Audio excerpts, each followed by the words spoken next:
Luka to lead the league in both assists and points per game at 35-1. I looked at that one. I just think this is good value. I really do think it sounds to me like I will say the Mavericks media day has me a little spooked just because their entire tone was like, yeah, no, we're here. That's what we're doing. It's like, we're here to play basketball. That's what we're here. So you guys think you can win a championship? Yeah, we'll see.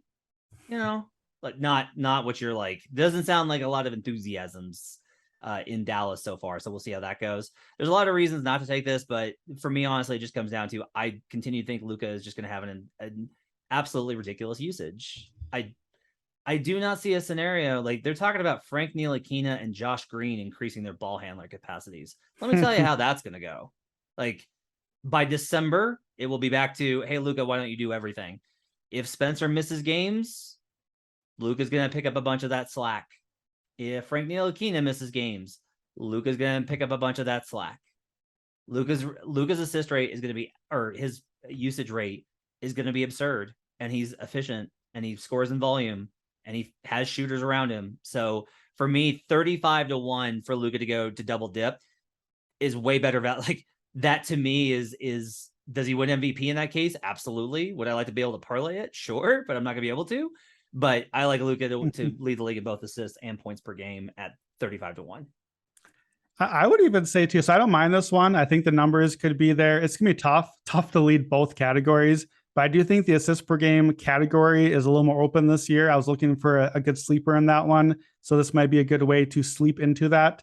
I don't even know, though, if he wins these two categories. I'm not sure he does win MVP after that. Like, that seems kind of crazy. But I think that if Luka does lead the team in points per game and assists, that's not a great feel for what the team is going to be.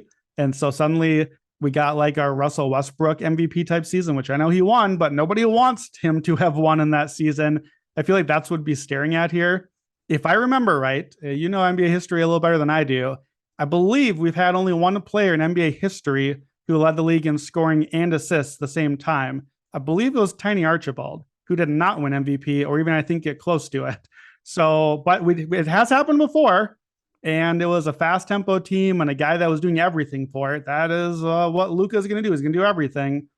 I don't hate it. I think I agree. I would rather play this as a long shot than play the short odds on the MVP. It's more likely to win MVP, but I think it's a better number play here.